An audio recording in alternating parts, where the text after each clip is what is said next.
Hey, look! It just came out! Look at that! I love it.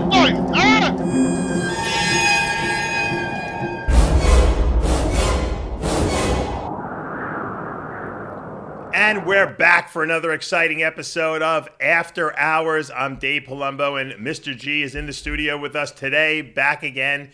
And, of course, we have the entire whack pack here. John Bravo, John Romano, Richard Rodriguez, and, of course, who did I leave out? Greg Valentino. There you are. Now, before the show started, I was trying to get everyone to just be quiet. Like, you know, and you know how when you have kids, well, I don't know, some of you guys have kids, some of you don't. If you tell your kids, we're going to play the game, who can stay quiet the longest? And invariably, you know, my son can't last 10 seconds.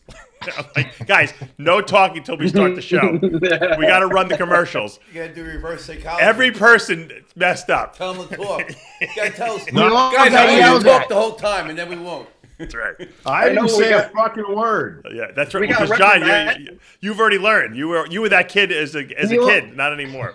Because we got not talking, looking at each other like that. It's hard. We all got yelled at. That's right. I was telling John I liked the video he sent me of some fucking guy getting blown up. That was awesome, by the way, John.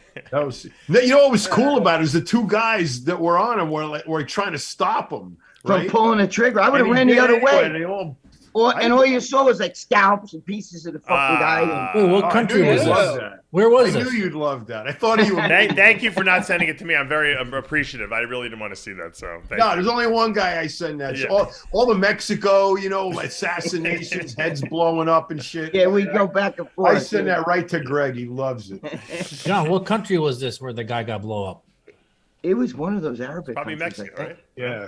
Yeah. He had a suicide vest on with a shirt over it. And he was in a crowd of people, and somebody saw it, and he jumped on him. Then another guy jumped on him, and they kind of like pushed him away like this, and they were down like this, and then they got him away from the crowd, and then he pulled it. And you know, let's analyze this for a minute. Who in history? Okay, at some point, some guys in the Middle East, I think it was probably started there, sat down and said, you know what? I think a better way, rather than shooting people and planting bombs, is, you know what? I'm going to strap a bomb around myself and just blow myself up. It was the kamikazes, the Japanese. Yeah, I mean, you got to be a fucking nutcase to do that, right? I mean, but Dave, started out with the I understand blowing other people up, but when you blow yourself up at the same time. Because it's considered that they're like royalty because they did it for the religion. They sacrificed themselves to do these problems. It doesn't say that in the Quran. I guarantee you. Someone convinced these people. Someone convinced these people of that. That was made up, and they brainwashed people to, because no one in their right mind would believe that if I blow myself up, this is what they did in Japan with the kamikaze pilots. Right. They promised them that they were going to take care of their families. They were going to be heroes. Yeah. They were going to, and they got people who could barely fucking read and write. Right. But, but they could fly an airplane. Young kids. No, they don't. They had to take off. They didn't have to land. They had to point and shoot. Yeah. Is what they did, and they trained the plane, overfilled it with gasoline. So when it hit, they packed it with explosives. They loaded the plane and it fucking dynamite and shit. Yeah. And they convinced them that it was the greatest honor in life to die in battle and sacrifice your life. Yep. And they explain how it's glorious it's going to be and their families are going to be. That was only 85 years ago. And then they flew the planes into the ships. But John, remember 9/11. What you left out was. Remember 9/11. You left out one portion. They convinced those guys to go to flight school to do all those plans because they felt that they were going to be considered like what John is saying. Yeah. Well, some of the kamikazes were drugged up, though. You know what I'm saying? But I was going to say the kamikazes. They said, "Look, we're going to take care of your family. We're going to do this. We're going to do that. You're going to be a hero." And then they said, "You know what? I'm not really. That's okay. I don't need to be a hero." And they're like, "We're going to blow your brains out if you don't do it." Okay, I'll do it.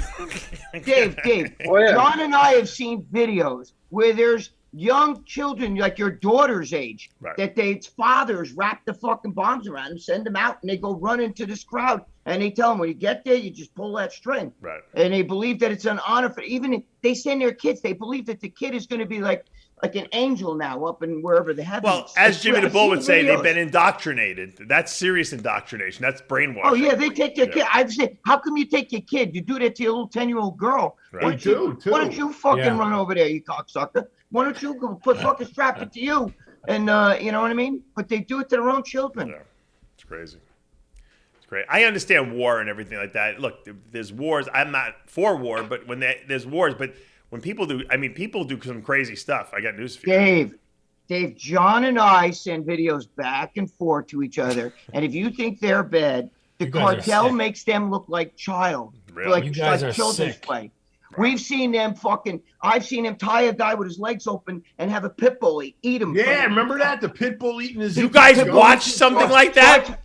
Wow, you guys watch it? They're eating his fucking. You guys are sickos. John, how is John getting these videos? John, how are you getting these videos? John, who's sending you these videos? Yeah. I We got send friends it in back and Mexico. forth. My friends in Mexico send me this shit. Look, Johnny's smiling. He loves this shit too. It's no, you know what it is. You know what it is. It's reality. There's an element of humanity is just unexplainable how cruel and disgusting people can be. And sometimes, you know, sometimes I just want to see the depth of it. I mean, it's like, wow, we fucking humans can do that to each other. And I mean, wait, do you guys remember back in we don't get off on it though. We don't I don't sit there go, oh my God, that was great. Holy shit. It's just like you sit there. Sometimes I sweat and I go, my God, what else could the human brain think that's sicker than cutting a guy's arms off, cutting his legs off while he's alive, right, John? And then gut them and taking his guts out and fucking wrapping them around his fucking The Indians used to skin their wait, Greg, you guys remember you and John? Snow. So this has been going on through history. Indians would take find somebody from another tribe. Yeah, but George, they were doing that. They were doing that for sacrifice, and there was a purpose to it. These cartel guys, they're just trying to outdo each other. They're so bad, you have no fucking. They want you to fear. The They're creating videos fear. we've seen back and forth. Wait, Greg, remember in the 80s, they used to have these videos in the rental stores. You remember rental stores, right? Oh, yeah. You're talking about, Wait, don't say nothing. Don't spoil my shit. It was called Faces of Death. Oh, I remember that, yeah. I remember that. Yeah, They used to have it in the video stores back in the day. But I gotta be honest with you. Shit. Listen, Johnny. John Romano will tell you. These videos that me and him see, I get my friends send him, he gets his friends, and we send them back and forth to each other. Bro, these videos make that Faces of Death look like Disney Channel. You have no idea. They'll take a guy, cut it while he's alive, he's screaming. They'll cut his one arm off, they'll cut his other arm off, they'll cut his legs off. Then you're watching this? Him down like this. And they beat him. Right, I don't want to talk about this anymore. This is too depressing. That is crazy. I was in Dunkin' Donuts today. Eats him from the inside out. All right, no more talking about this. Let's switch subjects to something more No pleasant. more talking. I was in Dunkin' Donuts getting my coffee today because it's next to the gym, and there's this old lady. She had to be 80-something years old, and she stands up. She's all hunched up. She stands up and she like yawns, and I see this shirt she's wearing. It's this big baggy shirt. It's a picture of Donald Trump. She's strapped with a bomb. No, it's a picture of Donald Trump. It says, "Miss me yet? Trump 2024." I thought it was hysterical because it was this old lady, and she was like, you know, probably like this real conservative, like, you know, Trump supporter. She's a super MAGA. Yeah. Watch out for the super MAGAs. They're the terrorists. The super MAGA is going to just. Speaking of old ladies, I had an interesting experience the other day. Wow. I had to take my dog to the vet. Yeah. So for some reason, maybe it's my work schedule, but anytime I'm in the vet's office, there's me and octogenarians. Yeah. There's never anybody. Because you don't have a real job, so during the day when most people are at work, you're at the vet with the old people. Yes. Exactly. Hold on, wait. You are an old person now. I forgot. So I'm in the vet with my dog, with the male Flex, and he had a mass removed from his knee, and he was supposed to, stay calm, not lick it, wear the cone. Right. I went away for the weekend, left him with my mother-in-law. She paid no attention to what I told her, and so he had the thing opened up, so they had to go in. But anyway, so I'm sitting there, I'm waiting, and because they had to stick me in. I'm waiting and waiting. I'm in there waiting for a fucking hour. My dog hates the vet. He's panting, drooling. He's nervous. He doesn't like it there. He was trying to climb up into my lap. And then this 80-year-old woman comes in, or 85, whatever, comes in with a dog Then she sits down and she's like talking to it in high voices and making that all fucking, I hate that shit. And then she looks at me and she walks over to me and she says, "Can I touch your arm?" I said, "Why?" Okay. She goes, "I'm just very muscly. I've never seen muscly arms before." John's got a schmo. Okay. He's got a schmo now. I was traumatized. I came home, I told my wife. I said, "I feel like I need to take a shower." Well, at least that's good. At least someone let her touch it. I had no choice. I was cornered. I was sitting down, and she was coming over to me like there was no stopping her. Can I touch those big saggy tits? I've never. All my girls got fucking big tits. Oh, Greg, when she leaned over, because I was sitting down. When she leaned over, they were about this long. Right. I wanted kept going. I wanted to just Ryan Root is joining us now. He's going to tell us his crazy story in a minute. We're going to get to him. Ryan, we're not ready for you yet, but you stay here and enjoy the comedy hour. Okay. Did you see? I want to show you a video. Tyler, pull up the video of the woman in the gym. Did you see this video? The woman was on the inversion machine and she got stuck. I heard that story. You got to see this. She was stuck upside down. She called the cops. How it? Hold on. Sounds like a porn film. Is embarrassing. A woman records herself at the gym trying out an exercise machine that flips you upside down, but she ended up stuck in that position and had to call 911 when cops arrived. They couldn't believe their eyes. Help! She's. Hold on. First of all, hold on, George. Let them see this. Jesus, let them see it. She looks like about she's got 80 pounds to lose. We can't see it. Technical error. Tyler must have had a great weekend. Can you see it now, guys?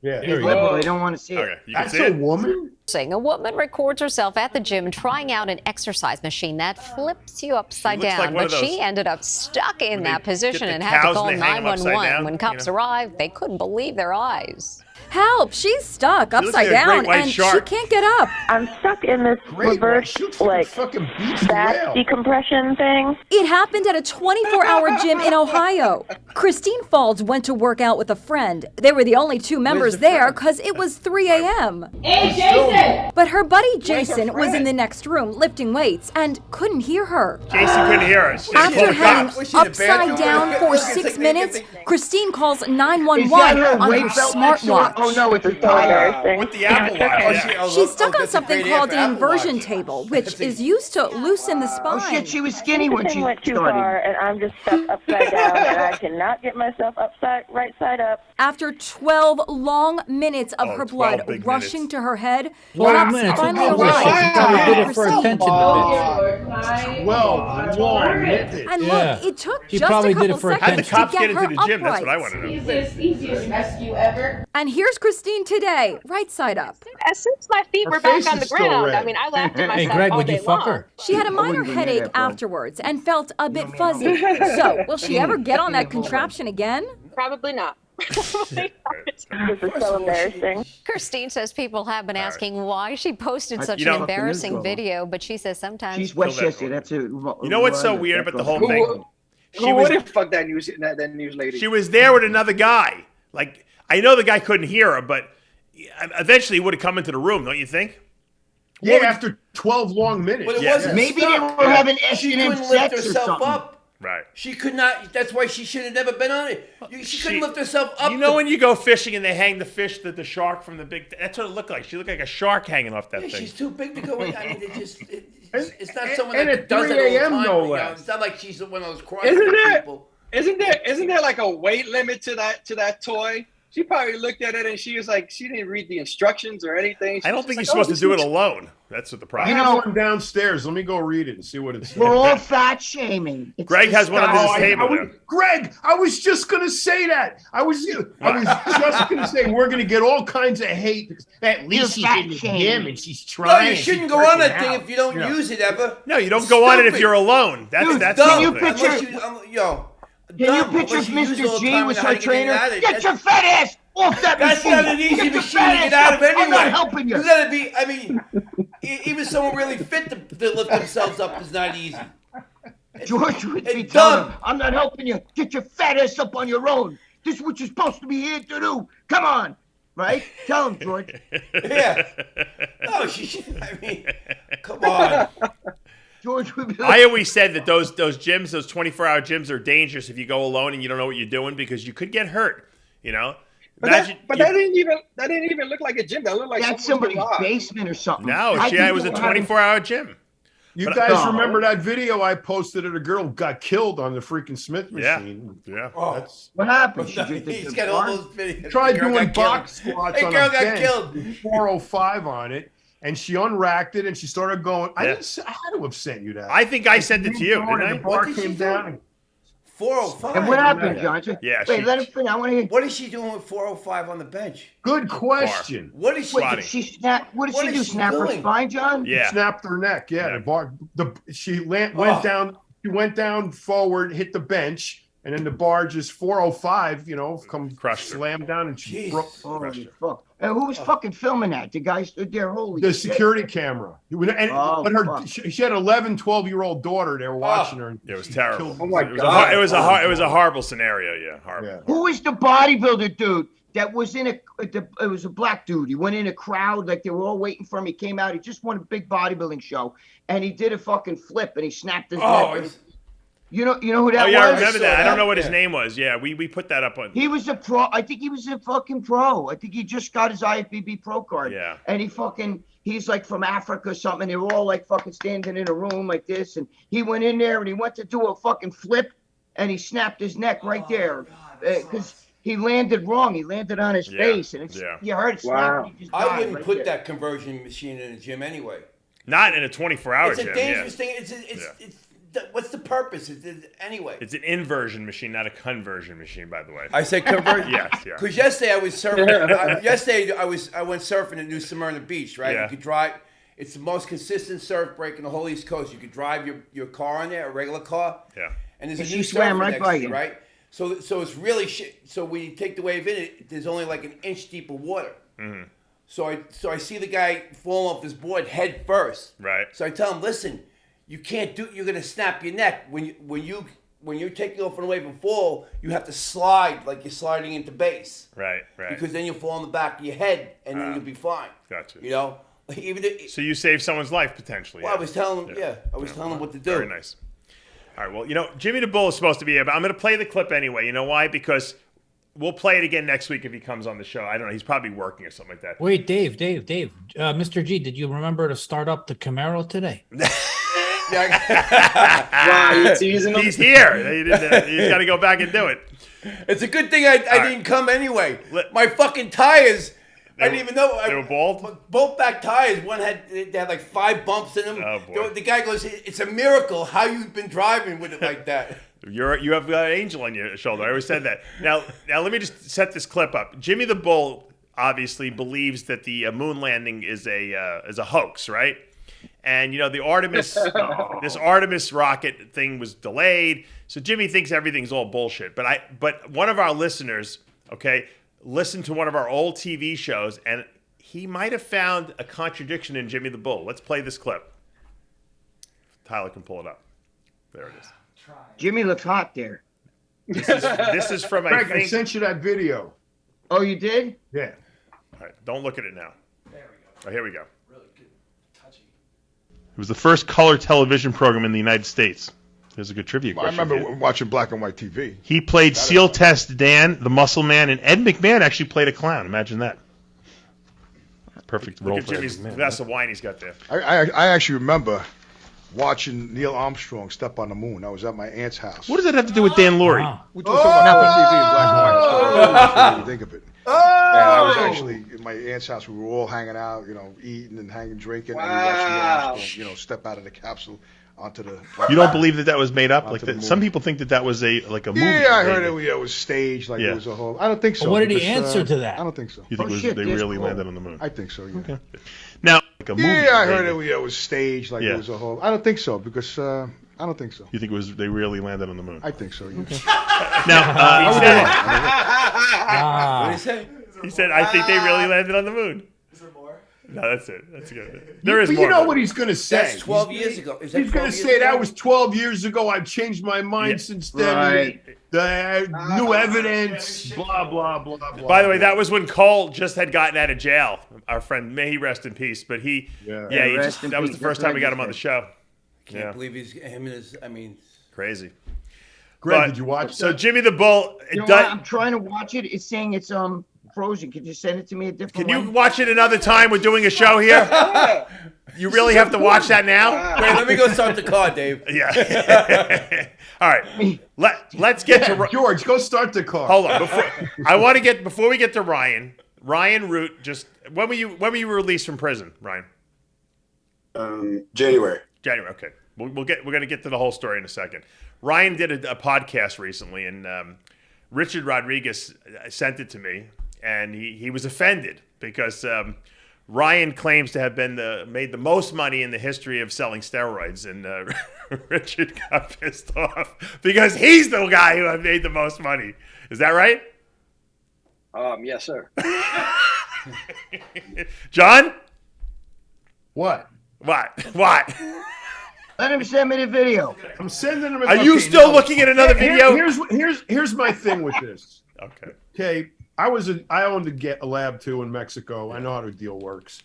You two, I don't understand why would there be any beef between? I mean, Richard, you sent me the email. I read the whole thing while we were supposed to be quiet, and I think he's being very complimentary. I mean, why do you have a animus in this whole thing?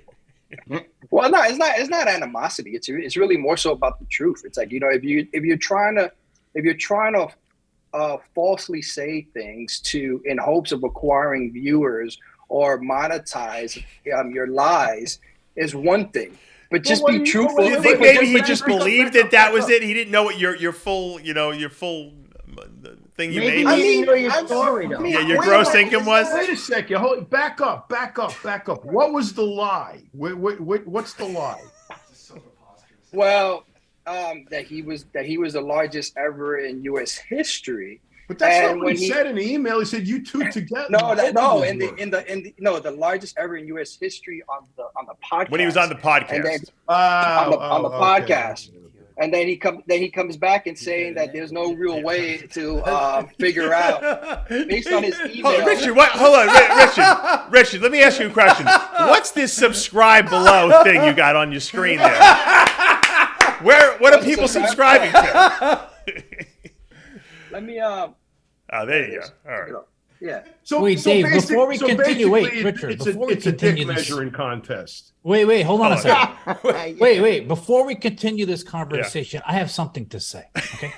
Why are they so proud to be the biggest drug dealer on the planet? Like, why is it something to be proud of? It's like, if I killed 30 people, you killed 40 people. John, it's like having. Am I going to be proud because I killed more people than you? It's like having the biggest dick swinging in the yard. That's why it's like it's what they want to do. I was proud of. Pretty good amount too. John Bravo, you don't know. Let me explain. My shit was on TV. Yeah. When you do a lot of time in jail, you want to get credit for something when you get out. That's why. That's what it really. Well, it's not necessarily true because you saw the text messages back and forth to you, Dave. Yeah. It's something that it's an action that I'm not particularly fond of. Yeah. But however, it's like I call bullshit when I see it. I don't think anyone knew how much money you really made. Richard, I don't think Ryan, and I'll ask Ryan in a second. I don't think he knew how much money you really made. Ryan, clarify this point, and then we'll get into your story. Did you know that Richard made $22 million a year? No, it's up to 22 now. Well, I think in his best year he made 22, right? Richard? I thought it. Yeah. No, actually, the best year was 27. Oh, 27 million. So what'd you do all together? All three? What was it? 3 years? 4 years actually. 2013 November is when I started. 2017 was when I went down. What was your total? So what was the total? Collectively, over 35 million. Because the first year I was only averaging about $1,000, $2,000 in sales a day. It's not until the 20 million in sales a year did not start to happen until 2015. 2014 I made about 16 million. 2015 I made about 20 some odd million. 2016 I made a little over 27 million, and then February 2017 is when I got popped. Can I ask you a question? Over 35 million. That's like 60 million. I got a question for and I And the reasons why, Generation Iron, the reasons why VH1, and the reasons why people are even considering in doing a full-scale documentary on the situation is because I substantiated all that, which is the reasons why I was kind of, I laughed at, I laughed at the situation when Ryan sent me an email saying that it's impossible to tell how much volume we did in our respective timeframes without a forensic accountant. Guess what? I ran my company like it was actual legitimate company. I knew to a penny how much I was making every single hour by the hour. That's why you got in so much trouble. Well, 100%, and it's a lesson learned. Sure. So like my response to him was just a standpoint of, hey, you know what? Like, before you go to the public and claim something, do your due diligence. It's just like John Bravo would like being a reporter.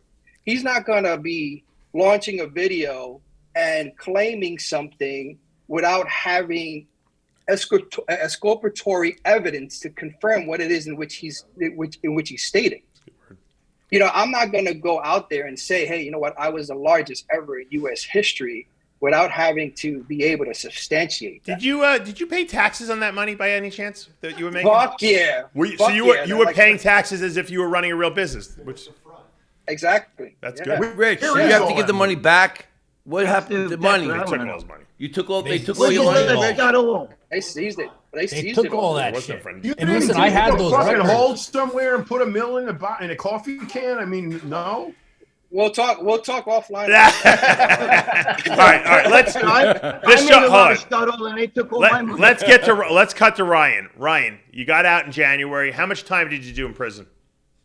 I was sentenced to 78 months. I did a little over 4 years for that. Okay. All right. So you did a little less than Richard. Now, what? So wait, Ryan, how much did you do? Not time, but sales. Meant money. Got over. Yeah. I didn't keep an account like Richard did. I estimated around I don't know 20 to 30 million total. Do you have anything left to show for it, or did they take everything? Yeah, they took everything. That's the unfortunate thing about. How many years, Ryan, were you doing it? 6. I did 6 years. Oh, 6. Wow, that's a lot of money in 6 years. Yeah. Now let me ask you this question. What area of the country? I had it spread throughout the whole country. I had employees in all different states. Where was your main lab? So you were doing it like Richard, where you were shipping it out to their homes and stuff like that. It wasn't just local stuff. That's right. Uh-huh. Were you advertising online? Did you have a website like he did, or were you doing it kind of under the Not yeah. Undercover. Mine was. I mean, I was just on forums. Okay. So I didn't. Yeah, I didn't advertise it. I had like a website, but it didn't have any products or anything on it. Let me ask you. This is a very important question I'm going to ask you, and I know Richard was running his company like he was running, Amazon. He in his mind he thought that's how he had to do it. You kind of knew that what you were doing was wrong, and you kind of were trying to keep it hush hush. You were making a lot of money. At some point, did you say to yourself, you know what? I got a shitload of money. I don't really need to do this anymore. Maybe I should just kind of disappear. Did that ever come into your mind, or were you just caught up in the whole thing too much? Yeah, so I think it's important to explore the aspects of human behavior that drive somebody on at that point. Mm-hmm. It has a lot to do with dopamine and some of these neurobiological chemicals that create ambition, motivation, and drive. And so a lot of that, it almost becomes like your baby, your something that you want to watch grow. It's like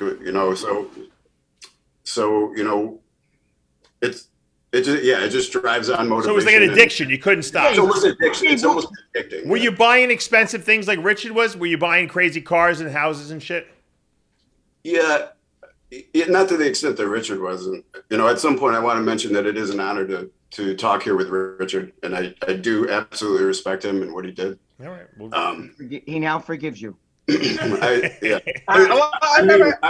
me just make it clear, dude. It's like I never had any animosity towards you.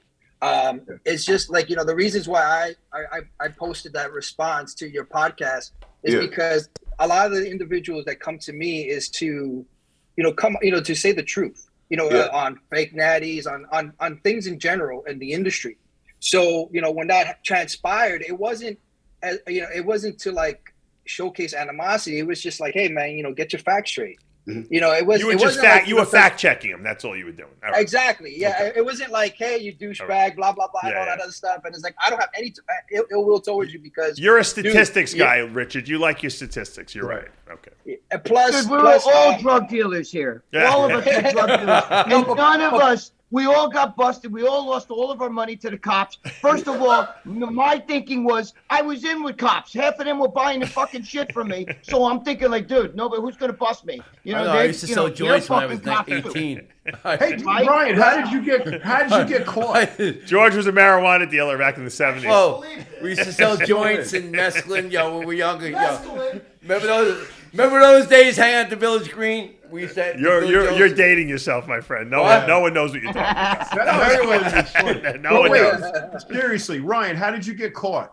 So can I just would like to clear something up a little further with Richard.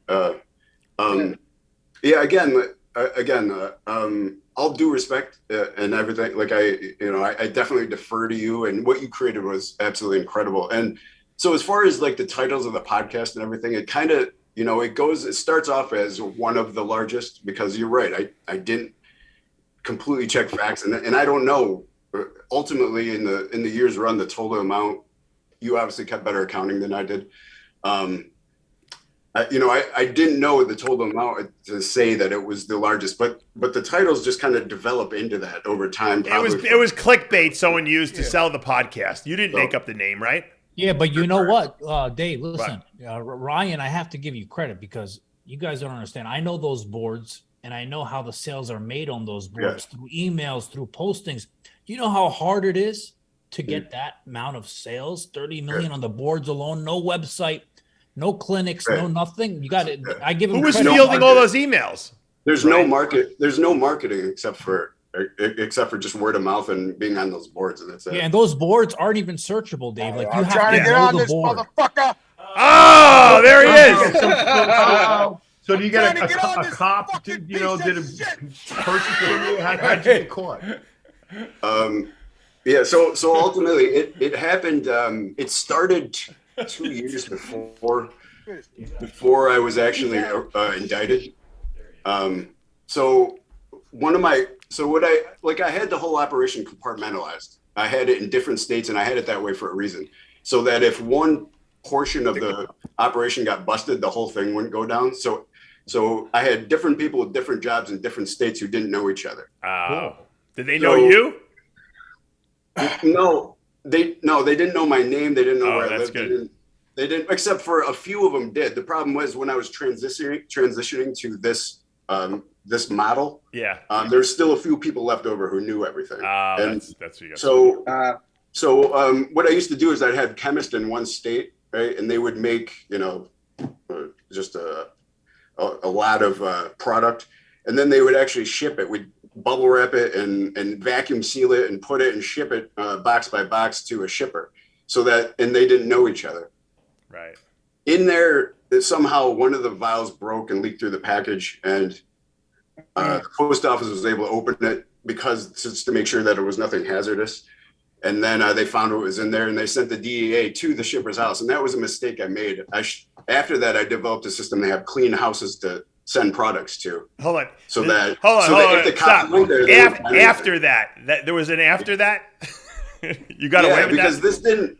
Yeah, because I'll tell you, like, we kept going after this. And this is part, like, a lot of people would say, well, why didn't you stop there? Well, it's a part of the whole dopamine, what drives you on, and almost like an addiction to this. 100%. I could go to that. Yeah, right. Like that addiction, man. You even told me, Dave. It's like, when I saw from going from 1,000 to 5,000 to 10,000 sales a day to 15,000 sales a day, from buying one car every 6 months to buying one car every fucking month. It's like it just gets. Yeah, but you were a junkie. You were an addict in terms of he wasn't spending all the money he was making. You were like a nutcase, with the spending. And Richard, what about the prostitutes? Dude,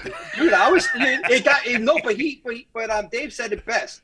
And when you have addictive tendencies, when you have that OCD and you have addictive tendencies, everything is magnified. from the amount of money that I was giving people to help them, it was magnified when I was making that amount of money, but also my bad habits too.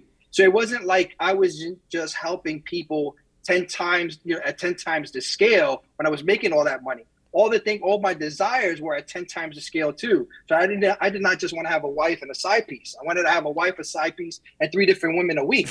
It was very, very bad. And it's like, that's why I agree 100%, with what he said, because you needed the money to support your habits. I don't think he needed the money to. Did you have crazy habits, Ryan, like he did?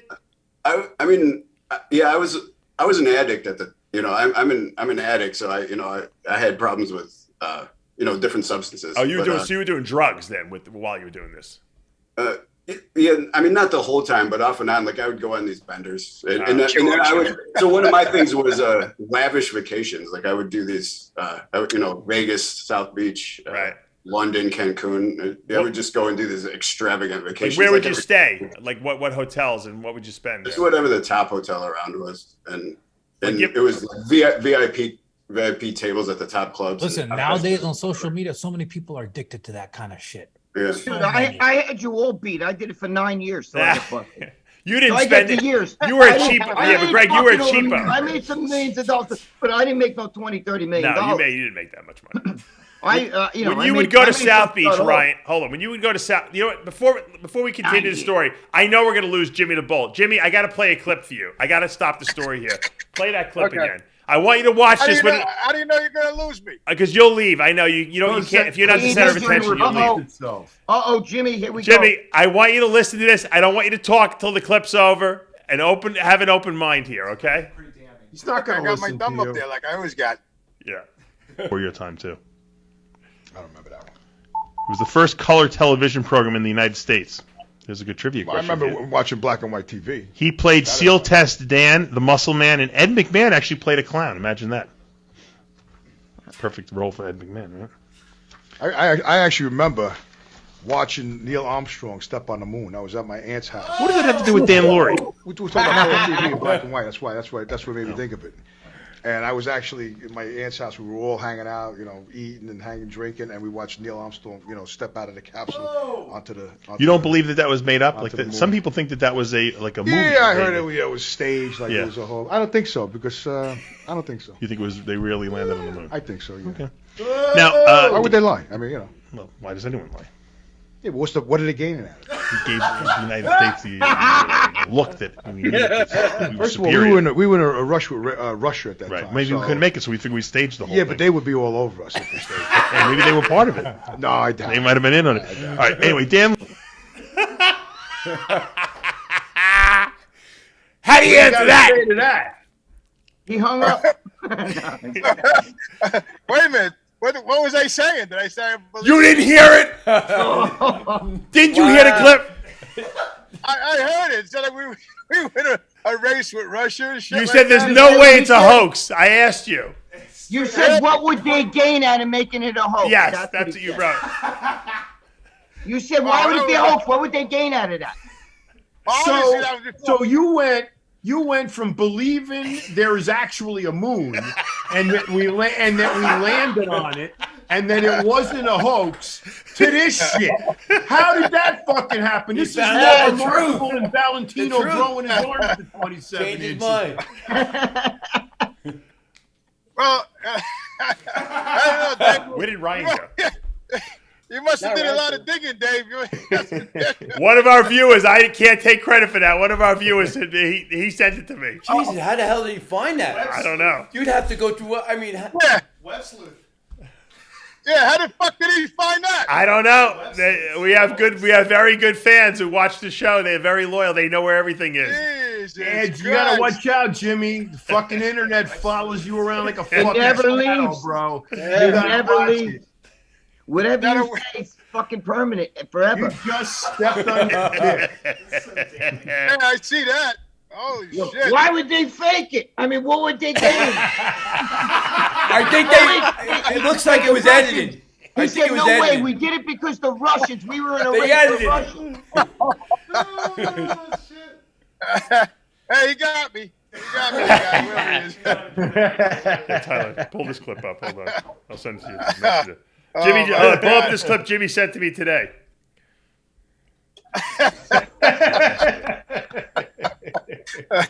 I guess I'll go home and just shoot myself. No, don't do that. Strap a bomb around yourself. So, Jimmy, that seems to be the way to go now. He's going to go home now and join the Junior Astronomers Association.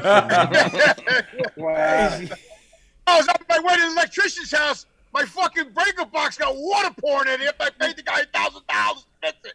Now I got to go to his office and bang on his fucking door. That's what I was doing. Before I was late, I was downstairs putting towels in the fucking breaker box. Send him to the moon. Send him to the moon. One of these. Well, I'm going to send him to the moon now, but you're fucking guy. $1,000 fucking still leaking. People, me. Can't trust nobody now. Can't trust nobody no more. Nobody. Well, I'm gonna have to watch the show later and concentrate on that clip there again. I don't think you want to concentrate on that clip, Jimmy. You want it to like disappear. Well, obviously, I don't know what year that was, but me and Dave looked a lot different in that video. Well, you look like you were 10 years ago. Yeah, probably 12 years ago. 12 years ago. Cole was right next, sitting right next to 12 years ago. You look like you were part of a biker gang in that one, like with your vest He on. was part of Rescue Inc. I'm gonna stay quiet. Well, that was RxMuscle. That was when the original Heavy Muscle TV show we would do every week. You had those, the leather jacket, cut off jacket. You know what's funny? Yeah, your brother made it. Do you know how many of the guys that support this show that like support Jimmy with that? They're like, definitely the earth is flat. The earth is flat. And now they're gonna see Jimmy say this shit, and they're gonna be like, "I want to see some." Watch this stuff. This is what Jimmy sent me today. Jimmy, you let me down. Hold on, Jimmy sent me this today.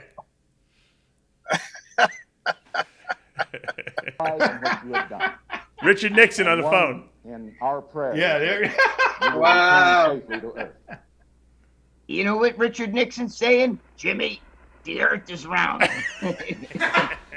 There's no audio on that? It's very hard to hear, Jimmy. Not only the United States, but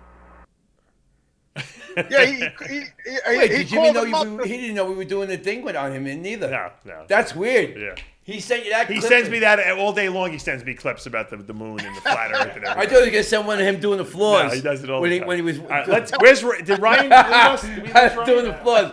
This is old school. Oh, there's Ryan. Dude, Okay. there's going to be so many flat earthers that watch this show that just lost their shit. That's right. Like, Jimmy's like Jimmy's their not really guy, a true, tried and true. guy. And now it's like I'm not seeing your girlfriend fucking in a car kissing another guy. Greg. I'm not going to abandon my people. I'm still at the head of the ship. Don't worry. Right.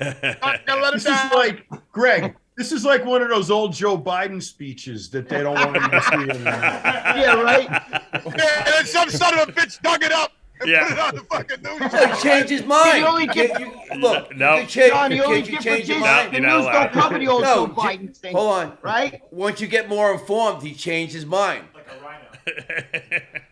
All right, let's get back No, to what happened? But before you change the subject, Yeah. that was 12 years ago. That video, right? Yeah. Yes. 10 maybe. Yeah. All right, whatever.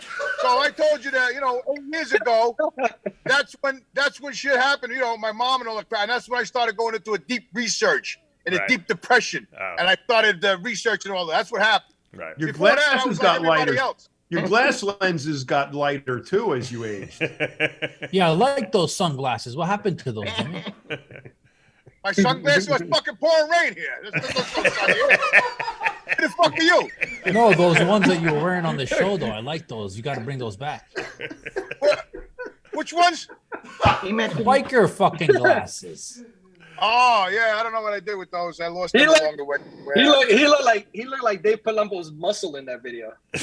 Johnny Bravo just uncovered the first signs that Jimmy is loose. Go and see that. Those are reading glasses. I'm very glad I came on the show today, guys. I'm very glad that I came on. Very good. I feel fucking. I got my enthusiasm back. Yeah. Jim, them flat earthers are shitting their pants right now. I can't wait they to lost read their leader. They lost one of their I leaders. can't wait to read the comments. They're going to be like, no.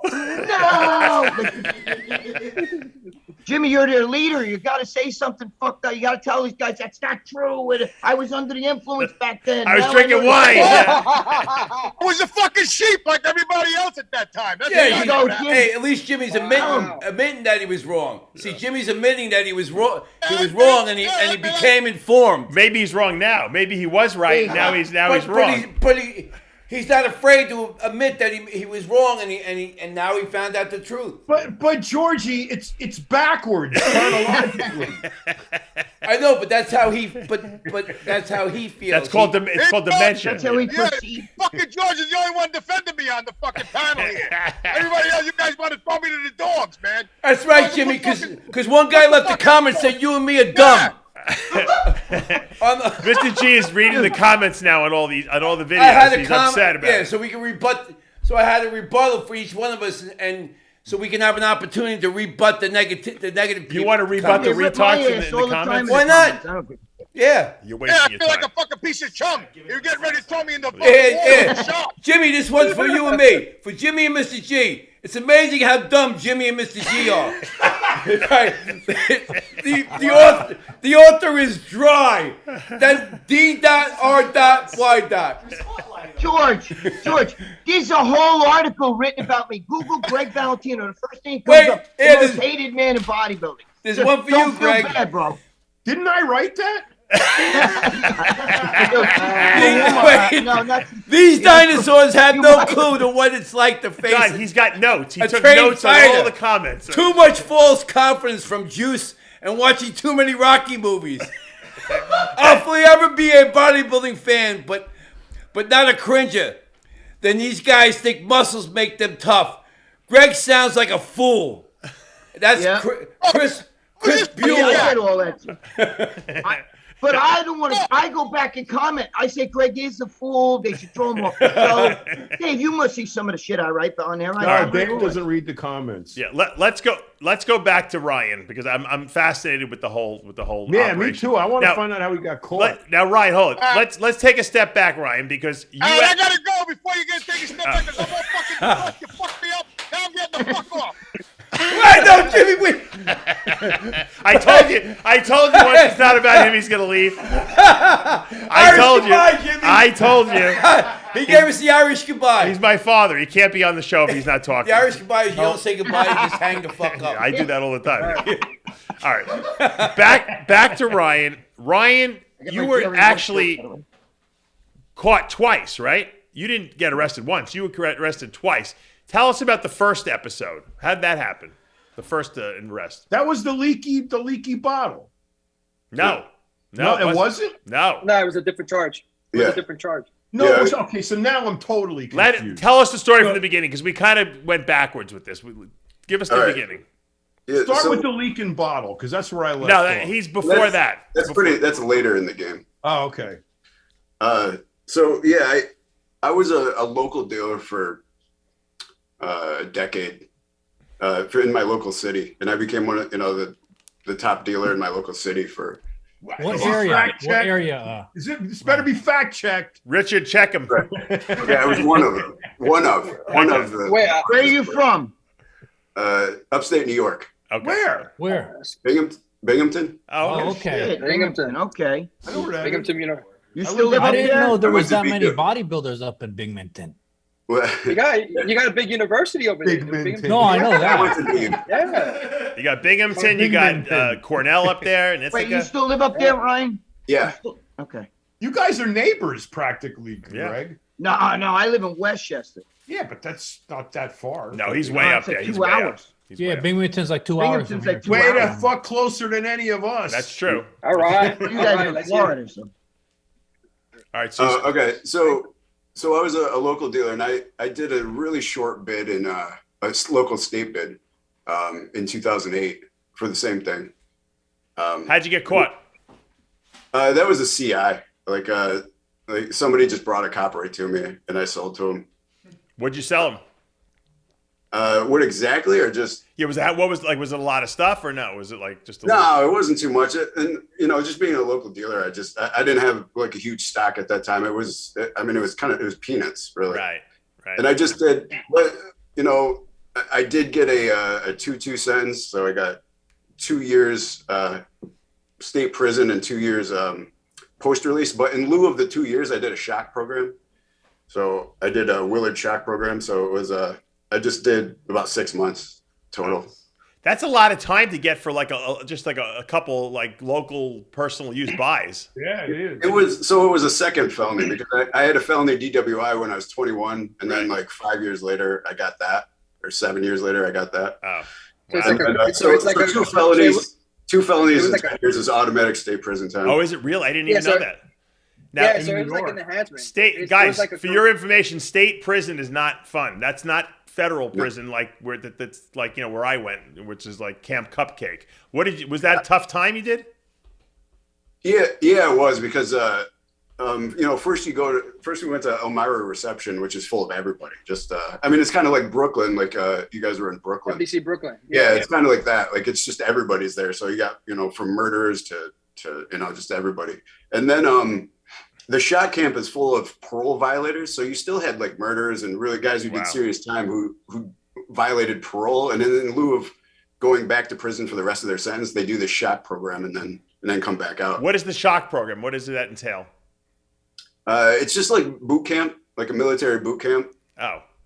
But you do it for a lot longer period of time than a boot camp. But it's essentially that. And then there's a drug treatment aspect to it as well. Yeah, did you like a lot like our dad? Did you get into any fights or anything like that there?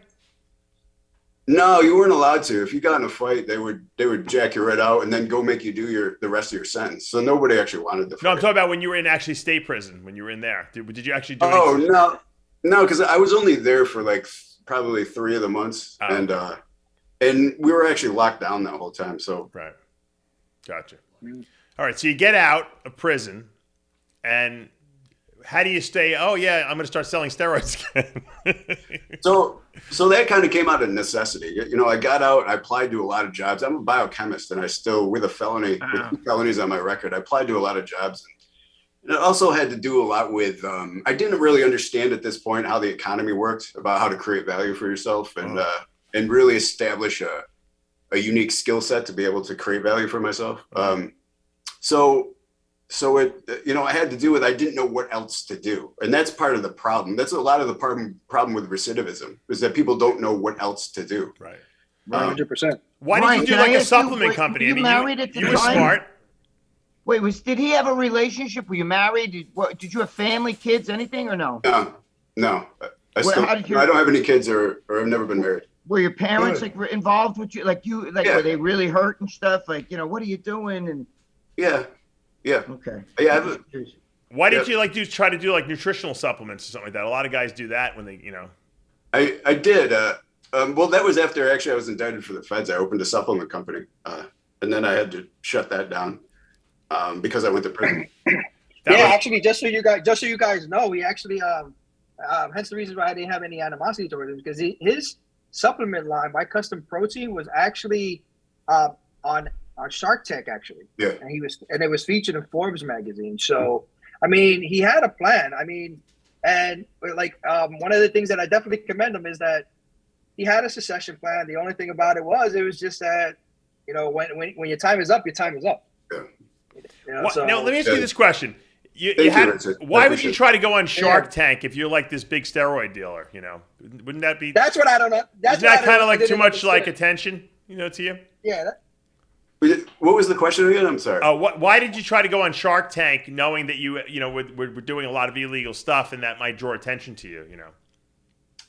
Well, no. So when I did the Shark Tank, it was after I was indicted. I wasn't doing the. Oh, you were awaiting trial. Oh, yeah.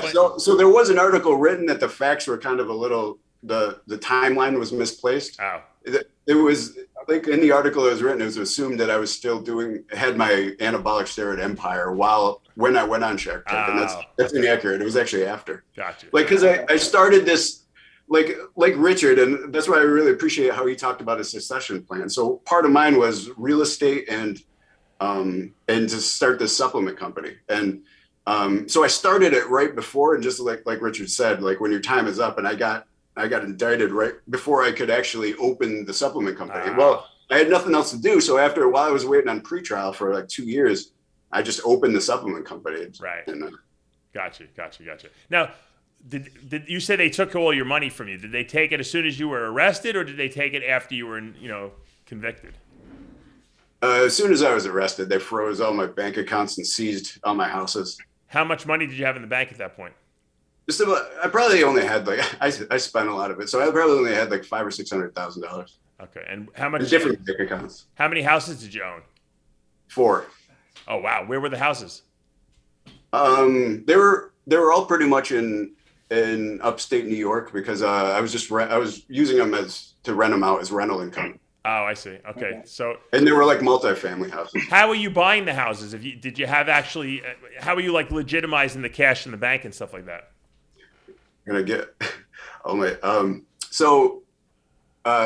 because I couldn't just buy them outright in cash. Right. I would, so with all of the owners that I bought the houses from, I had to set up a owner finance deal. Oh, I see. So essentially, like, I'd slip them a bunch of money under the table, and I said, "Here, let's write out this contract where I'll pay you month by month." Right. And then so it's all under the $10,000, so I don't spend $10,000 at once, but I would like pay them under the table, and then it would just be payments for years after that. Right.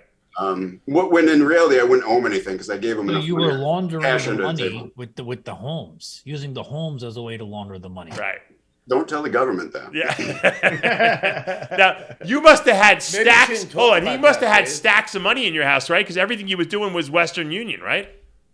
At first it was all Western Union. So there was a point when I first started, when I finally went online and I first started, where I actually got overwhelmed and terrified. Like, I wasn't a man of prone to panic attacks, but if I ever had one, it was the time that I actually had $100,000 at my house.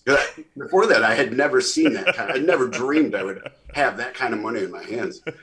And I just started to panic. I'm like, this is too big. I'm going to get caught. I got to stop this. This is, so I got a plan. Like, I was going to stop the business. I was going to send everybody who paid for their orders so that nobody got screwed over. Right. But I was going to tell everybody I was going to stop. And that was it. And the amount of money I had is what scared me. Like having that much cash. And then, like, so this is also what I wanted to talk about the drive moving forward. Like, I don't want people to think, and I'm sure Richard can attest to this, is that it's not all about greed. It's not all about, I was just driven by the money. I mean, that was nice, but that's not the full aspect. Like, what made me put my head down and say, fuck this, I can do this, at that point when I was about to quit, was the thought of letting all of my customers down, right? I had thousands of customers at that time, and they all used to send me emails almost every day, like thanking me, saying, hey, thank you for what you do. Thank you for making me a better husband to my wife, a better father to my kids, just a better provider, because I have the energy to be more valuable to everybody around me. So when I thought of so this had become bigger than myself. I had created something that was helping a lot of people. It was bigger than just me. So when I thought of letting all those people down and not being valuable to all these people, like, that's what really actually made something click, made me go forward. Like, I wanted to keep creating value and helping as many people as I could in the most meaningful way. And that's what's great. Yeah, it's crazy you said that, because when everything went down, for me, it's like a lot of people were saying, it's like, man, you worked with all these celebrities, worked with all these athletes, blah blah blah. It must have been inspiring. I'm like, this, no. What woke me up in the morning, looking forward to my job, even though it was illegal, was those emails. Emails of individuals that weren't happy with themselves. Yeah. Didn't have a sexual drive. Yeah.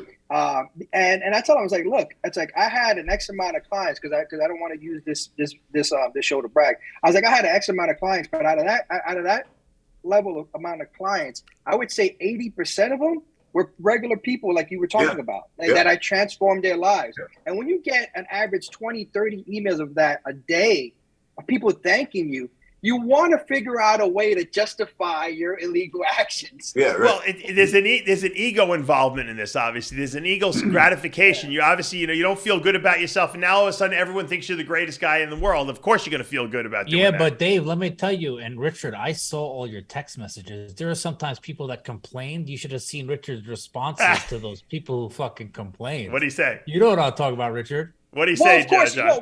you know why? Because those people that complain were full of shit. You see, the thing about it was, it's like, I invested millions of dollars on HPLC machines. I had people in Arizona, California, really analyzing my product. So if a person comes to me and tells me, hey, your shit was trash, fuck you.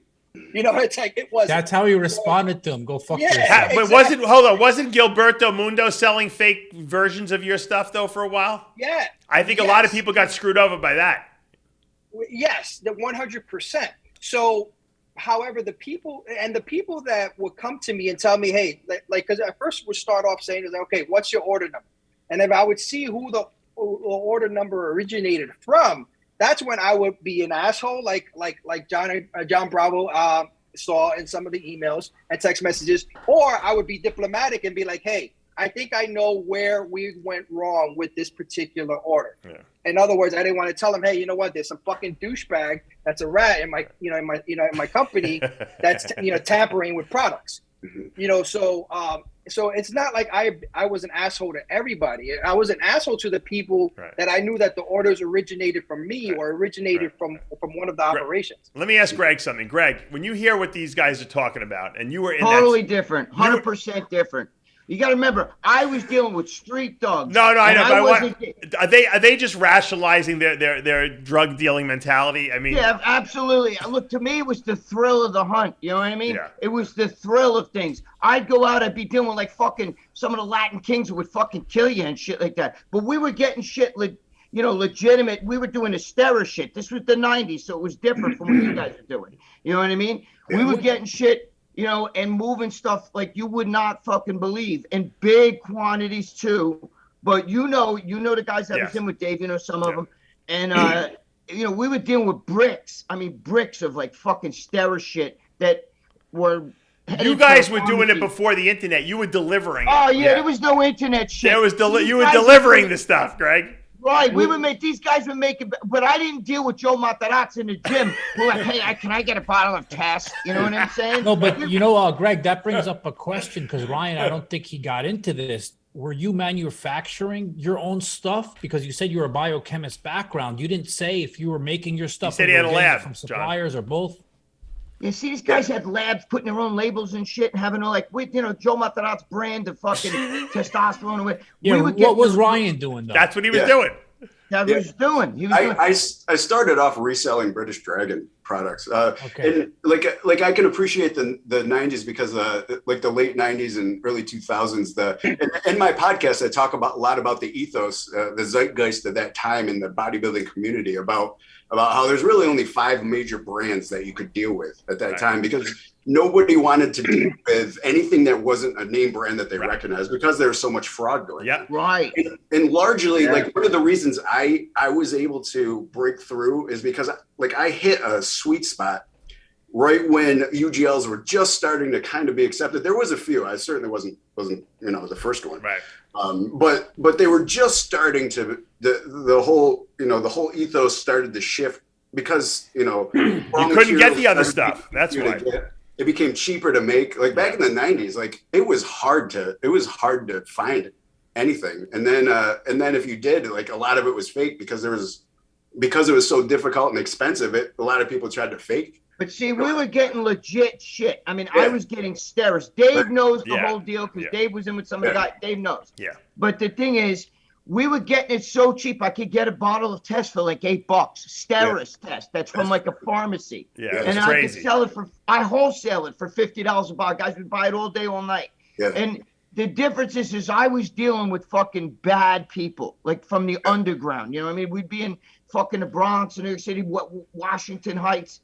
And it was a few pro bodybuilders in with me. I'm not going to name their names, but what I'm saying is, I was doing this in the early 90s, all the way into 2000, and it was different. We didn't sell shit online. I don't like anybody to buy stuff online. To me, is crazy because you risk fucking. You'll get 2 or 3 packages, and then one day the fucking mailman's delivering it to you, and it's not really the mailman. You know what I'm saying? No, but Greg, let me tell you, I had that problem. I admit, I don't care, because I used to order off from shit from Europe. You get a letter if you get caught getting shit sent to your house, right? You'll get a letter from the government that it was seized, but it'll be a warning letter because they. Well, because you ordered 10 sustenance, John, not 6,000. No, but you get a warning letter if you do it twice. Then you get fucked. Listen, I was with Rodney St. Cloud. I was with Rodney St. Cloud when he got fucking in trouble. He was a fucking fireman and a pro bodybuilder, but a fireman on FDNY, New York City Fire. We were together, and he got in trouble because he got that fucking package from China. Yeah. You know what I'm saying? You can't.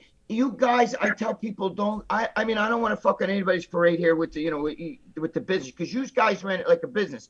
But you get shit through the mail, man. That's a whole nother entity. I never did any of that stuff. I mailed out 1 box once.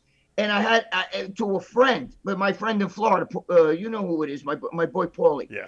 I mailed out fucking parabones, real parabones that I had.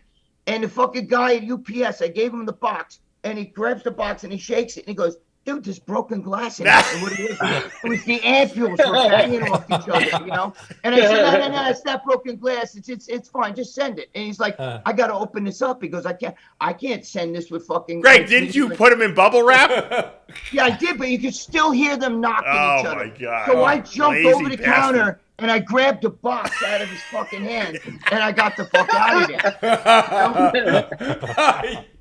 He stole the box of the UPS guy. It's probably a federal offense. Yeah. Well, like Ryan was saying about the leaky bottle, if you guys remember Musclehead, that's one of the signs of one of the ways he got caught too. But the thing is, the government starts watching you then. They don't fuck you yet. They wait until they got. Were they watching you, Ryan? On you, then they fuck you. Yeah, so, I wasn't busted by feds. I was busted by Janine Pirro's task force. Yeah. Judge Janine. Let Ryan. Let's hear what Ryan says. Hold on. So, Joe Matarazzo would do. Joe Matarazzo. Yeah, the show's gonna be 3 hours because we keep on interrupting. I know. Ryan, go ahead. So, again, I don't. A lot of people give the government a little too much credit with how much they really knew and how sophisticated their operation was. Probably Richard can attest to this too. That they didn't have a clear idea of what was going on. They just kind of stumble into enough information to where, especially in the feds, it can stick. All you need is the hearsay of an X number of people, and they got it. It doesn't matter. So 100%. Yeah. So it's not like they had everything defined to a T. So watching me is like, yeah, there was a point when they start the investigation. So to get on to how I was eventually caught. At the time of that leaky package, right? So they seized like, I don't know, probably like, like $100,000 worth of, just kind of relatively a small shipment for me, like $100,000 worth of steroids that was going to a shipper. And I thought at the time, I thought it was small enough that it wouldn't draw Fed attention. $100,000 worth, what you think was small? Yeah, I don't know. To me at the time, it was actually small. This is what I started to do. How many vials is $100,000 worth?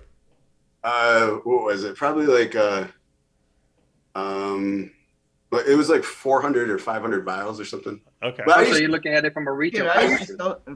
Yeah, retail price. Yeah, okay. Not my cost. Okay. But I did 20 milliliter vials. Okay. So that's another reason my business kind of stuck out, is because I had bigger vials than the rest of the companies on there. You should have worn Joe Biden shirt. They wouldn't have arrested you. They would have let you go. Yeah. So what happened is, I at the time I had moved to New York. I lived in the greater New York City area. So, and this happened in upstate New York. So 2 people got brought in, and one of them kept their mouth shut, and the other one, they just terrified. It was a newer employee, a newer shipper, and they just terrified this person, and just told them how much time. How they can get, right? Terrifying. Throw 100 years at you. Yeah, right. Yeah, that's so they just blew in everything. And this person used to be a personal assistant of mine, and she is a female, and she actually so she started begging me to work on that side of the business because she saw how much money my employees were making, and she wanted the opportunity to make more. So eventually I said, okay, I'll let you work.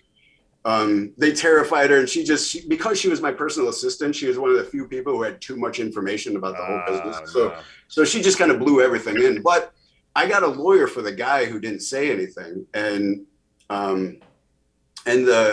so we had kind of the information coming from that lawyer, and he indicated that the feds were not going to pick this up. It wasn't, that it just, they weren't interested in it. So about 3 or 4 months later, all the guys called me from, we stopped at that point for a few months. And then the guys called me and said, let's keep going. We'll just stay out of New York. It's not a big deal. The feds aren't. Two people got You could have got away with it, in other words. Yeah. 2 people got the lowest level felonies you could get. Neither of them were going to spend a day in jail. And, that was it. It was done. Let me ask you this question. At this point in time, we just kept going. How much money did you have at this point in time socked away? Interestingly enough, I never had a super lot of money tucked away. I was pretty profligate and extravagant with my spending. So, but what were you spending it on? I know you told me vacations, but how much could you spend on a vacation? Yeah, I would probably spend around like 60 grand per vacation. You were making millions, though. The 60 grand is chump change. I had 4 houses, and I was buying more, and then I had those were cheapies, though. You weren't buying mansions. He means he didn't have liquid cash. He made money on fucking He made $30 million over the course of 6 years. Where'd all the money go? I'm trying to tell you. But what was the known and unknown factors? For example, like the known and unknown factors to me was the fact that I was addicted to prostitutes, and any given week I was spending anywhere between $5,000 to $10,000 a week just on prostitutes. So if I look back, you were fucking like porn stars. That's why they were so expensive. No, so if I was to look back as to one of the biggest mistakes collectively over the span of 2 years, minimally at $5,000 a week, if I would have just put that money away and would have just been with my wife and my side chick, that easily would have been a couple of $1 million. So what I think what David's trying to figure out is what's the known and unknown factor. I'm inclined to believe that, hey, you know what, you're a lot like me. You have addictive tendencies. Yeah. So there was probably something that you were addicted to, which is perfectly fine and not divulging what it was. And that was probably what you were spending your most amount of money on. Yeah. That's true. There was some addictive factors, but a lot of it had to do with those extravagant parties that I was. That's the feds right now. They heard everything you just said. They're an old school phone. See that? With the answering machine. He's got to have that pipe for probation. That's right. How do you stay in good shape in prison? In prison, it was almost impossible. Yeah, like I went down. I tried to get. They actually gave me a little bit of testosterone because I was on TRT when I went in. Yeah. In continuing care, they actually gave me some testosterone only for about a month or 2. Usually, that's really hard to get too. I'm surprised. Very hard. Yeah, I had it for 5 months. Just continuing care. But the prison doctor then took me off of it, and I crashed, and it was terrible. But yeah, I got back on TRT now, so I have a prescription for testosterone. So how much time did you wind up doing total? I got 78 months. I did about 4.5 years. You told me that. Okay, now where did you do the time again? What prison? I did Otisville and Cumberland.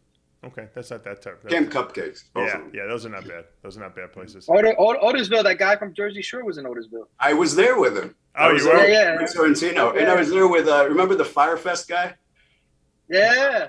Oh, yeah. The Firefest, I was there with him and Michael Cohen. Oh, really? Michael Cohen, the attorney? Wow. Yeah. That's funny. Now, the fire story is really cool. That guy was an abs. So we went at one time. We actually watched people bring in those chips. So we watched his documentary. The documentary on him while we were in prison, and he was just over here, and we're sitting there watching it, going, what did he do? Why did he do that? Somebody go ask him. And we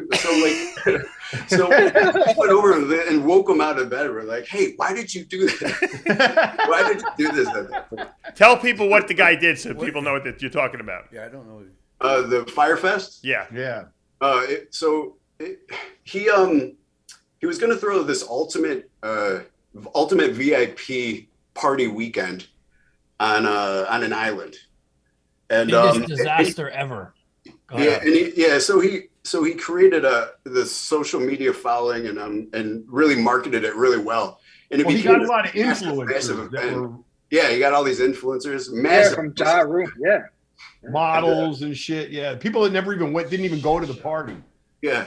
So get this too. So they were saying like when they finally got there, like it was just a disaster, and they were supposed to get this gourmet meals and everything. And they ended up getting cheese sandwiches in a clam. People were taking pictures of these cheese sandwiches. They were taking pictures and putting it on social media. Like, this is the meal that we got there. So I worked in the kitchen, right? Yeah. When I was in prison. So for his meal, we had to make meals for people and send them to. He worked in the warehouse. Yeah. And send them to people in the warehouse. So for him, instead of doing the meal, we just put cheese sandwiches. That's good. Sounds like something Mr. G would do. You know what the sad part? All those people lost thousands of dollars because some of those trips were so expensive. Nobody got their money back. It was 20 or 30. They had to sleep in tents. There were no bathrooms. There was no light. There was no fucking water. Even they couldn't even drink that. What'd they do with all the money? They stole it. The guy was a fucking shyster. How much money did he steal? They put all their luggage in the back of a truck, and then they just opened the back of the truck. It was all lost. Go find their people luggage. were taking each other's shit. It was all fucking shit show, man. It was hilarious. That's funny. So what did he get charged with? He embezzled all the money. He stole the money from. There's a good documentary on Netflix. It was good. Anyway, we'll have to check that. Oh wait, Ryan. Oh, look who's back! Jimmy the Bull. Jimmy the Bull's back. Ryan, let me ask you a question. I always ask people this whenever I interview them. Mm-hmm. If you could go back and do it all over again, would you? I heard you ask this because I watched some of the interviews with Richard and you guys before, and I think my answer is a little different.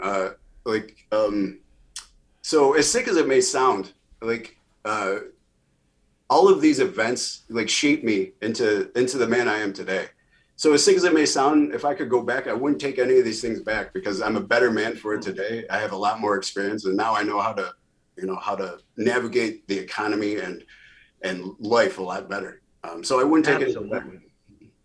I agree. I like that actually. Yeah, because you know what? Everything in life, everything we ever experience, is good or bad, make us the person we are. It's absolutely every dark cloud has a silver lining. I want to ask you. You gave me some notes before, and I was just looking at this. You said you had, according to these notes, you had a $9,000 per month penthouse overlooking Manhattan. Yeah. Where was that? What street was that on? It was on River Road in now I can't remember. Weehawken.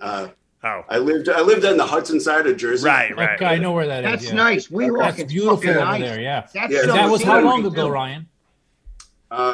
That was I had that from 2012 to 2015, I believe. Okay, that's probably $25,000 a month, 30. Oh, at least. Now. Yeah, now. A lot more now. Yeah. Weehawken's nice. Yeah. That's funny. Now, tell me about what happened in Cancun, Miami. You said you had a funny story there. Oh yeah, the one in London was really good too. So in Cancun, I finally went to. I was able to go to spring break because I could never afford it before, right? So I was 32 at this time, I think. Yeah. And so a couple friends and I just decided to go to Cancun, and we went to the big one of the party hotels. I just wanted to experience it now that I had enough money to have fun. So we went there, and it was VIP tables and everything every night. And partying with these college kids. It was pretty crazy. But so one night we got so drunk that we decided that why go home at the end of this little vacation? Let's go to Miami when we're done with this. So we changed our flights and rerouted everything to Miami, and we're too drunk to remember. So we woke up in the morning, and all of a sudden we had all these alerts on our phones that your flight has been changed, this and that. We're like, holy shit, what happened? Why are we going to Miami now? None of us remembered. So now we're we drank so much and did everything. We're like, oh my God, I can't believe we got to go do this for another 8 days in Miami now. We're like, oh, whatever, I guess we're going. So we get into we come fly into from Cancun into Miami, and we're going past the border security there, right? And they look for people who look suspicious, right? That they're bringing drugs into the country. Now, mind you, I knew this, and so I purposely went through everything before I said I got to make sure nothing is coming back. Because while I was there, I bought some testosterone, some sustanon or whatever in Mexico, right? And but I made sure I had nothing, like, you know, no illicit substances, because I knew this was a possibility. So I come in and I'm just sweating and I don't feel good because I've been drinking so much, and they chase me down and they point, you come over here. Oh no. And so they think that they have me. They think because I'm sweating and I'm like, no, I just don't look good. So I kind of had a little fun with it. Like, you know, the guy they're going through all my stuff and going through every pocket, and they're like, why are you sweating so much? I said, well, I drank enough to kill an elephant every single night I was in Cancun. So he's like, you look like you're going to fall over. So I might fall over. That's all right. I've done this before. I'll get back up. No problem. But I was detained there for like an hour. Steroids will make you fall over. They let you go. They obviously let you go. Yeah, they had to, but they didn't want to. That was the funny part. Like, how could you possibly keep me? Like, I don't have anything. I did this intentionally. Yeah, that's funny. What happened in London? London is pretty funny. So London was actually like an interesting, so on a business perspective, London is when. So I was on one of the largest forum. It may still be, but at the time it was the largest forum, anabolic steroid source forum in the world. I know which one. I'm not going to say it. Yeah, and I don't know if we're allowed to say it, so I won't say it. But so I, you know, in doing all the emails that I was doing to process all the orders and everything, I kept getting people coming on there saying, top 20, congratulations. And then they'd go on and, you know, order. And then I get another one, like top 20, congratulations, great, man. I'm like, what the hell does that mean? I don't even know what it means. Yeah. And finally, like, it's top 10. I get to London, it's like top 10, boom. And then all of a sudden, top 3, you're the man, this and that. I'm like, okay, now I got to figure out what all these guys are talking about. So I just go on the site and I'm researching, I'm looking around, like, what are they talking about? And I see it's they're talking about my place in the, they rate all the sources from the number 1 is at top and down. And I never even thought about it because I didn't think I was, you know, like, I knew I was making a lot of money, but I didn't notice where I was. I still didn't think I was among the bigger ones in the, you know, this is the biggest site in the world. Right.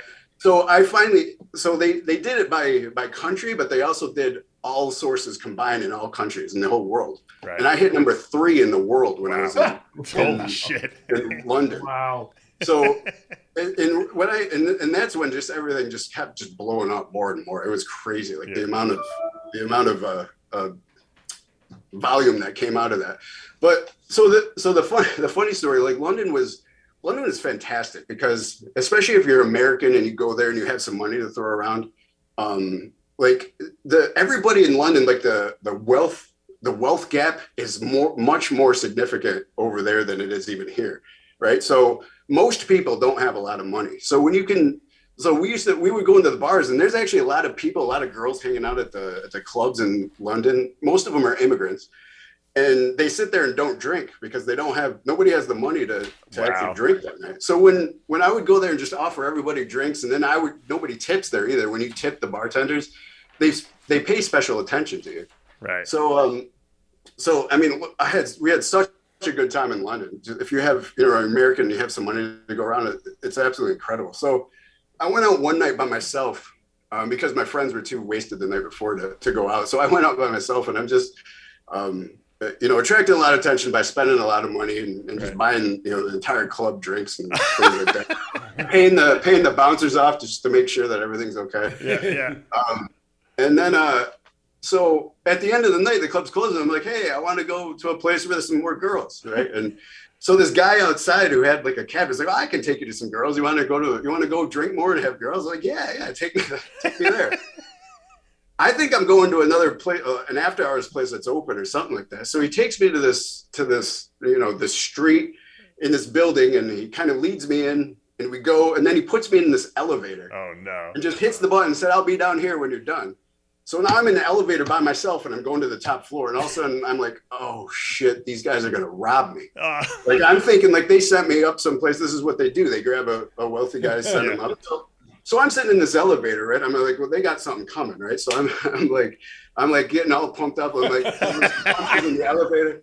I'm sitting there like getting all, and I'm like, I'm ready. I'm just gonna start smashing people as soon as these doors open, right?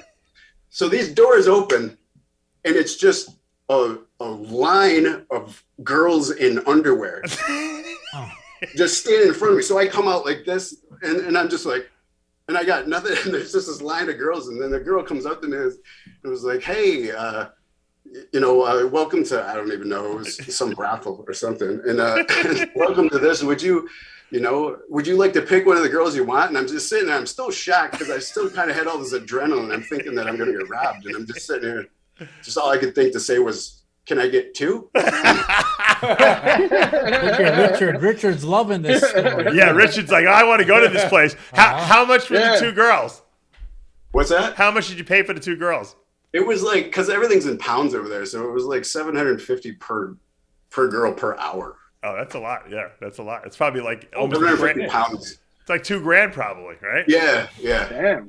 $2,000 each. Was it worth it? Go to LA. They have them kind of places. Oh, was it worth it? You get a Mexican chick for $5 and shit. It was pretty good. I've been there. Yeah, with Joe Matarazzo. Joe Matarazzo. You don't bring Joe. Dude, I got to tell you really fast. Yeah. When I was fucking one time in New York City, I got pulled over. I was with my friend Gary. We got pulled over, and these cops come in, and we got all this like Winstrol and Prima Bolins and all these ampules and shit right in the back. And these cocky New York City cops come in the back, and they open up the fucking boxes we have in the back. We're out of the car, and the fucking guy's looking at the ampules like this, and he's going, "What are you doing with all these perfume samples?" They didn't know what the fuck it was because they used to drug. They thought we were going to have marijuana, or they thought we were going to have something else, but it was the fucking ampules. Yeah. And we were laughing our ass off. I said, nah, just, because we're bringing them to somebody who sells them in the Bronx. They have one of the little bodegas. They sell all that shit, all kinds of perfumes, and they let us go. Wow. Dude, they didn't realize we had fucking cases of that shit. Oh my God. And I'm going, oh my God, we're fucked. But these cocky fucks didn't realize what, they're looking for drugs. Yeah. They had no idea. Right. And, it wasn't vials. It was the little ampules, the little fucking ampules. And they're like, holy shit, they're trying to smell them and everything. I'm like, nah, I don't smell because they're in glass, Ryan, how'd they actually get you? What was the final straw that they busted you on? So the event that I told you about, eventually they started this specific force to deal with online steroid sales called they called it Operation Cyber Juice. Oh right, yep. I remember that. So I was the largest underground lab at that time to be taken down in Operation Cyber Juice. So the feds eventually did pick that up, but it took them 2 more years to actually indict me. So what year did you go to jail? I was indicted. I was arrested in 2015, but I spent like 2 years in pretrial. So 2017. You didn't come take my course, did you? I did, but my chemist did. Your chemist took it? Yeah. Because I remember someone came and said, "Oh yeah, I'm indicted. I'm going to go to jail," and I didn't. And the whole thing sounded very familiar to me. I was getting this deja vu feeling. What was his name? Caleb. Can I say his name? Yeah. Okay. Caleb. Right? Yeah. He took the course. That's right. Ryan, did they come busting down your door when they arrested you? Like, how were you arrested? Yeah, that's how it happens. Yeah, they don't just say like. It's 6 in the morning, do they? Hey, can you come in when you get a chance? We just want to talk to you. They just come busting your door, right? So I was in my Manhattan penthouse, and at 5 o'clock in the morning, I heard the banging on the door. And I think it was after an extravagant vacation in Vegas. So I was like, I still wasn't right. And they pounded on the door again, and I'm getting mad. And so now I'm getting mad because I'm like, who the hell is knocking on my door? So now I'm getting my clothes on, and I'm going to go tell this person not to knock on my door at 5 a.m. in the morning. So I walk my girlfriend had got up and walked through, and she went to the door before I got there. And then she comes back and says they're covering the people. I can't see who it is. So they so then I'm like, oh yeah, well I'm about to go take care of this problem right here. And I grab the door, I throw it open, and then it's freaking 15 people with bulletproof vests. Oh no. And I said, so you know what I said? I went, they go, do you know why we're here? You know why we're here? And I said, yeah, my girlfriend is running one of the bigger steroid operations in the world. Oh, no. You said that? No, but they just came in and they handcuffed us and put us on the... they took your girl, too? What's that? They took your girlfriend, too? They arrested, too? No, she didn't get arrested. Oh. Okay. She didn't have anything to do with it. They left her out. But they just handcuffed her at the time, but they never arrested her. And then, so they just asked me, do you know why we're here? And I said, I have no idea why you're here. Of course, I knew why they were there. Yeah.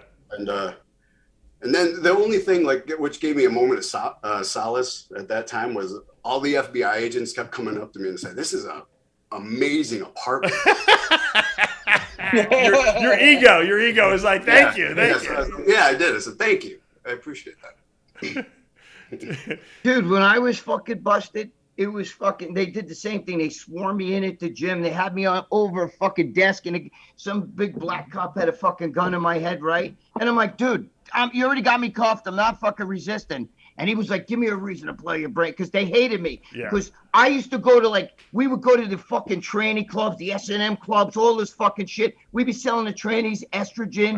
We'd be doing all kinds of shit. So they'd be following us out around the night. And one guy goes, dude, I've been following you for 3 months. You got me going into the most sickest fucking thing.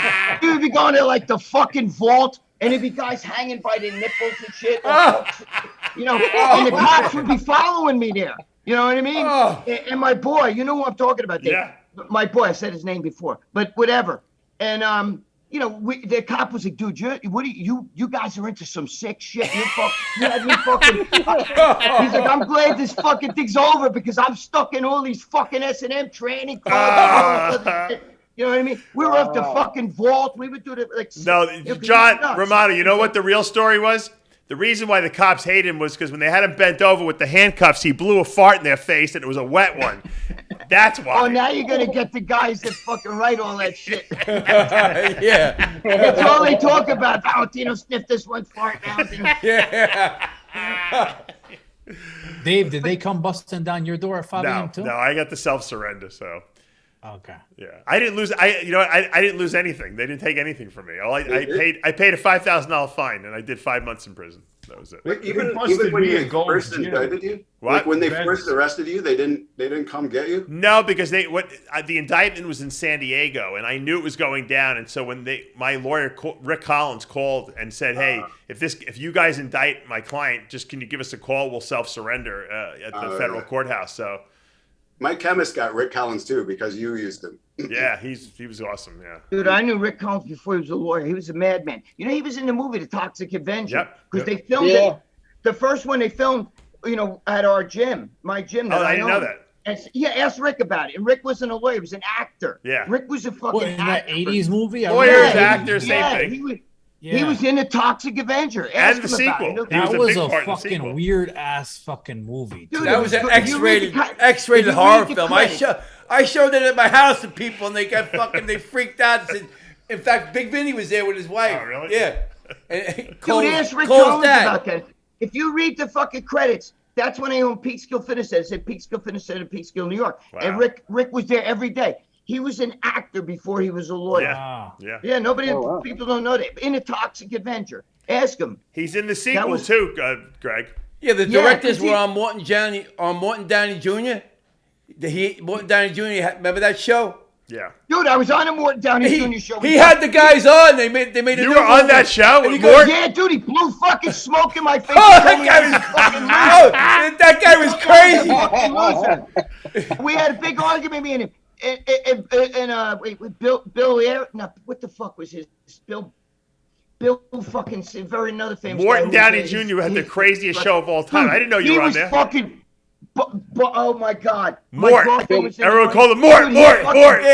In 4 years, Mort. in 4 months, he went to the top from nothing. They did it in Secaucus, and they had the studio audience there. He was telling me, "You fucking loser," and he blew fucking. He was smoke cigarettes. He would smoke cigarettes on the show. He blew fucking smoke in my fucking. You fucking loser. He took poof like this, and he blew smoke. Then later on, after the show, he told me, "Dad, don't worry about it. It was all But he was fucking nuts. I loved him, Morton Downey. Yeah, I loved him.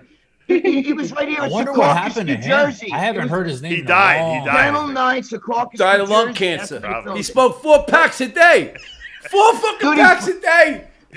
Dude, he was fucking crazy. He punched you right in the face. He didn't give 2 shits. He was nuts. Yeah, he was nuts. He was fucking We nuts. got to find that clip of you. So, Greg, you're on the show? We got to find the clip of Greg on the show. Yeah, I was on the show. 1989, I think it was. Yeah, it lasted 2 Didn't years. he used to have like weird colored socks? It's on Amazon right now. They got a documentary on Do him. they have That's it? why I just brought it up. Yo, I just saw it. I got to watch it. Oh, it's great. WOR Studio, Secaucus, New Jersey. Bill He told me Boggs we was were the producer. Me 1, you 0, and that's what he said to me. And then we were arguing. I was like, no, you're wrong. And then he blew that fucking. Why were you on the show? right For in my what? face. What was your purpose for being on the show?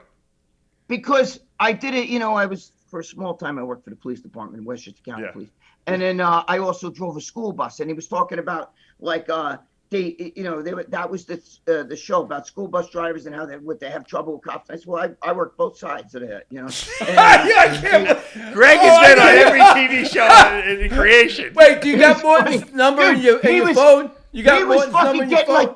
He gets fucking crazy, bro. You have no idea. Even during the breaks, he's like, this fucking guy. I was standing there, and he's Bill Boggs. Bill Boggs. Bill Boggs, yeah. Yeah, Bill Boggs was his fucking producer. Bill Boggs is standing going, Morton, relax. And he goes, this fucking guy is driving me crazy. And he blew smoke right in my face and shit. He grew up with the Kennedys. Did he? His dad was a famous His father was famous. Famous. He would get pissed right off. by the Kennedys. He would run after people on a fucking street and want to fucking fight. He was like that. He was almost like what's his name there? Fucking what the hell's his name? The guy with the just got in trouble with the Parkland kids, said it wasn't real. What's his name? About Alex Jones. Alex Jones. He was like him. He fucking nuts. You ever see Alex Jones? Yeah. I got to find that clip. We're going to work on that clip for next week. Gotta get that clip. We're out of time now. Ryan, I wanted to... Brett stunk. Is Brett stunk? Yeah, well, he smoked cigarettes nonstop. Let me talk. Ryan, I want to just thank you for coming on and sharing your story with us. And if there's anything we can do for you and help you out or whatever. Do you have any, what are you doing now with yourself? Have you started any businesses or anything? Yeah. So I actually have a TRT clinic now. I own the TRT clinic. It's hormonesforme.com. Cool. It's just I'm able to use all the empirical evidence, empirical data I was able to aggregate why I had that, that empire. Like, I'm sure Richard can attest to as well. You really learn how these hormones affect people and all the outcomes, and you aggregate more empirical data than any endocrinologist or urologist has ever accrued in their in the country. Absolutely. So you're really like, you become one of the foremost experts in exactly how to blend all these derivatives and really how to make people look exactly how they want to look and feel exactly how they want to feel. Well, Richard, can you make a low? Are you allowed legally to make a what? Ryan, his name. I'm sorry, Ryan.